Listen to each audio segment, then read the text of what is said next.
अमरोती शहर के सरोज चौक स्थित होटल व्यवसाय करने वाले संजू शर्मा पर जानलेवा हमला करवाने के लिए अन्नू रंगारी को नामजद किया गया था। इस संदर्भ में सिटी कोतवाली पुलिस ने संजू शर्मा पर हमला करने वाले आरोपी को हिरासत में ले लिया था और इस संदर्भ में ये खुलासा हुआ था कि अन्नू रंगारी ने संजू शर्मा पर हमला करने हेतु 20,000 रुपए की सुपारी दी थी और इसी सुपारी के चलते आरोपी ने संजू शर्मा पर कातिलाना हमला किया था। पश्चात उसके इस संदर्भ में अन्नू रंगारी के नामजद होने के बाद में अन्नू रंगारी ने इस मामले में अदालत से अग्रिम जमानत मांगी थी, किंतु अदालत ने अन्नू रंगारी की याचिका को नामंजूर कर दी थी, जिसके चलते अन्नू रंगारी बीते दिनों से फरार था। लेकिन 18 जुलाई को सुबह अन्नू रंगारी ने स्वयं सिटी कोतवाली पुलिस स्टेशन में जाकर अपने आप को सरेंडर कर दिया। पुलिस ने आधिकारिक तौर पर अन्नू रंगारी को हिरासत में लिया और उसे दोपहर के वक्त अमरोती जिला सत्र न्यायालय में पेश किया गया। जिला सत्र न्यायालय में पेश करने के पश्चात पुलिस ने अन्नू रंगारी का 8 दिनों के लिए पीसीआर मांगा था। साथ ही फिरियादी पक्ष की ओर से एडवोकेट प्रशांत देशपांडे ने अपनी दलीलें पेश की, तो वहीं बचाव पक्ष की ओर से एडवोकेट चिराग नौलानी, एडवोकेट शब्बीर हुसैन ने भी अपनी दलीलें दी। न्यायाधीश ने दोनों ही पक्षों की दलीलें सुनने के पश्चात अन्नू रंगारी को 20 जुलाई तक पुलिस कस्टडी में रखने के आदेश दिए और अमरोती जिला सत्र न्यायालय से पुलिस कस्टडी में अन्नू रंगारी को बाहर निकालकर सिटी कोतवाली पुलिस स्टेशन में ले जाया गया और अब 20 जुलाई तक अन्नू रंगारी सिटी कोतवाली पुलिस स्टेशन की कस्टडी में रहेगा।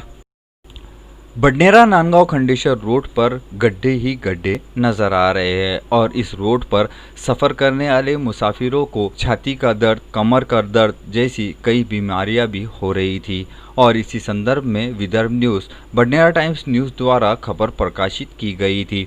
इस खबर का संज्ञान लेते हुए बडनेरा के सार्वजनिक बांधकाम विभाग के सीनियर इंजीनियर ने इस संदर्भ में जानकारी देते हुए कहा कि बडनेरा से नांदगांव खंडेश्वर रोड को बनाने के लिए मंजूरी एडीबी से मिल चुकी है और इस रोड का डीपीआर बनाने का काम भी शुरू कर दिया गया है। साथ ही बडनेरा से लेकर नांदगांव खंडेश्वर जहाँ रास्ते पर गड्ढे पड़े हुए हैं, उन गड्ढों को बुझाने हेतु भी काम की मंजूरी दी गई है। आने वाले सप्ताह से इस रोड के गड्ढे भरने का काम भी शुरू करने के लिए ठेकेदार को कह दिया गया है और बहुत जल्द बडनेरा से लेकर नांदगांव खंडेश्वर का ये रोड सीमेंट कंक्रीटकरण के द्वारा बनाया जाएगा, जिसके चलते भविष्य में इस रोड पर सफर करने वाले मुसाफिरों को किसी भी प्रकार की परेशानी नहीं होगी। बारिश के मौसम में बडनेरा से नांदगांव खंडेश्वर तक जाने हेतु मुसाफिर भी कई बार सोचकर इस रोड पर सफर करने से परहेज कर रहे हैं। जिस प्रकार से बडनेरा से लेकर नांदगांव खंडेश्वर तक इस रोड पर जगह जगह केवल गड्ढे ही गड्ढे नजर आ रहे हैं और इन गड्ढों को देखकर ऐसा कतई प्रतीत नहीं होता है कि ये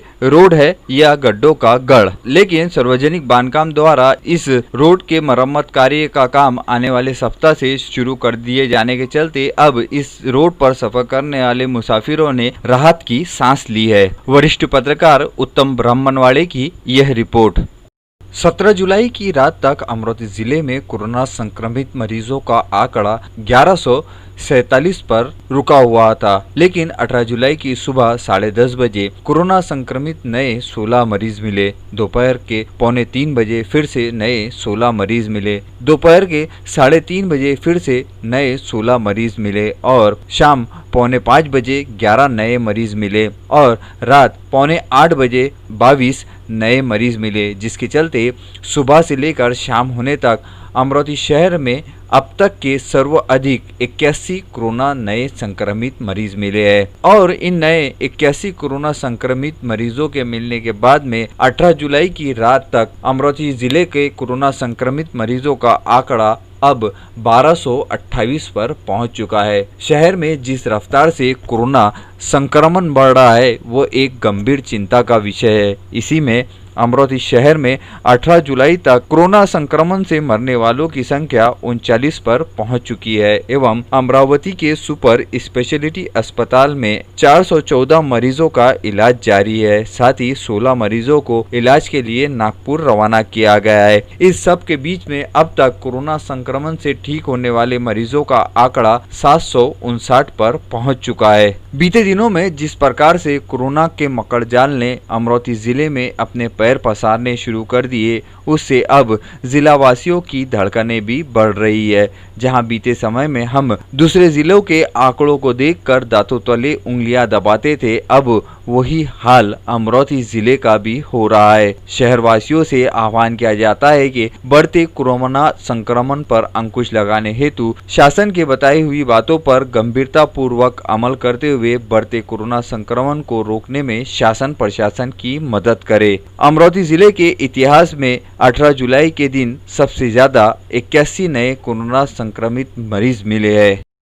जिलाधीश शैलेश नवाल, मनपा आयुक्त प्रशांत रोड़े अपने कर्मचारियों के साथ में वडाली एवं गजानन नगर क्षेत्र के स्वस्थ हुए मरीजों से जाकर मुलाकात की। इस दौरान उन्होंने परिसर के अच्छे हुए मरीजों को उनकी सेहत को लेकर उनसे वार्तालाप भी किया और उन्हें स्वयं एवं परिवार सहित क्षेत्रवासियों के स्वास्थ्य पर ध्यान रखने को भी कहा और जिलाधीश शैलेश नवल, मनपा आयुक्त प्रशांत रोड़े के वक्तव्य पर मरीजों ने भी योग्य व्यवस्था को लेकर प्रशासन का आभार माना।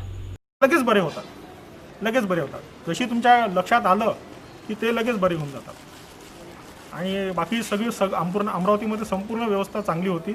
सुपर स्पेशालिटीमध्ये पण ट्रीटमेंट चांगली मिळाली।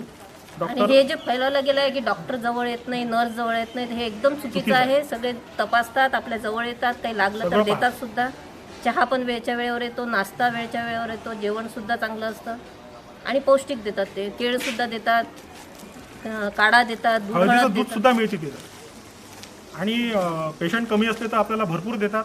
पेशंट जास्त झाले तर त्यांचाच बिचारांचा प्रॉब्लेम है, त्याच्यामुळे ते एक पेला देतातच देतात, 100% देतात। नागरिकों को हिदायत करते हुए जिलाधीश ने चेहरों पे मास्क लगाने के बाबत भी कहा, जो कि समस्त अमरोही जिला वासियों को अनिवार्य किया गया है। जिलाधिकारी ने इस समय रैपिड एंटीजन टेस्ट के बारे में भी जानकारी दी। जिला अधिकारी एवं मनपा आयुक्त के साथ में स्वास्थ्य विभाग के अधिकारी कर्मचारी सहित जिलाधीश कार्यालय के भी अधिकारी और कर्मचारी इस क्षेत्र में उनके साथ में नजर आए और जिलाधीश मनपा आयुक्त ने समस्त क्षेत्र का दौरा करते हुए स्वास्थ्य मरीजों से वार्तालाप भी की। इस समय पार्षद आशीष गावंडे, सपना ठाकुर, पंचफूला चौहान वो केंद्र के कर्मचारी से भी उन्होंने जानकारी ली। साथ ही जिला अधिकारी के साथ सहायुक्त योगेश पीठे, अमित डोंगरे, स्वास्थ्य अधिकारी डॉक्टर विशाल काड़े, डॉक्टर जयश्री नांदुरकर, डॉक्टर संदीप पाटबागे, विद्या खाड़े, अभियंता आनंद जोशी, स्वास्थ्य सेविका उमा ठाकुर, आशा वर्कर एवं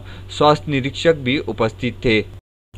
शुक्रवार रात से लेकर सोमवार सुबह 7 बजे तक संचारबंदी के आदेश जिलाधीश शैलेश नवल ने दिए थे और इसी कड़ी में शनिवार की सुबह से अमरोही शहर के अनेक क्षेत्रों में पुलिस अधिकारी और कर्मचारी सतर्कता से अपना कर्तव्य बजाते हुए नजर आए। इसी कड़ी में जहां कुछ नागरिक बिना काम के शहर में घूम रहे थे, उनसे भी पुलिस ने सख्ती से पूछताछ की और कई बेवजह घूमने वालों पर कार्रवाई भी की। समय बीतने के पश्चात 12 बजे के बाद में फिर से शहर में सन्नाटा छाया रहा और उसी दरमियान अपने मूल स्थान पर पुलिस कर्मचारी भी नजर नहीं आए। बढ़ते कोरोना के प्रादुर्भाव को रोकने हेतु 2 दिनों की संचारबंदी जिले भर में लगाई गई और इसी संचारबंदी के चलते अमरोही शहर का अधिकांश क्षेत्र सन्नाटे से साए साए करता हुआ नजर आ रहा था। शाम के वक्त फिर से पुलिस अधिकारी और कर्मचारियों ने क्षेत्र में घूमने वाले नागरिकों पर शिकंजा कसना शुरू कर दिया। बढ़ते कोरोना पर अंकुश लगाने हेतु जिला अधिकारी शैलेश नवल में बाहर जिले से बिना पास के आने वाले नागरिकों पर भी प्रतिबंध लगाया है। साथ ही शहर में मुख्य सड़कों या सार्वजनिक ठिकानों पर थूकने वालों पर भी कार्रवाई करने के आदेश जिलाधीश ने दिए।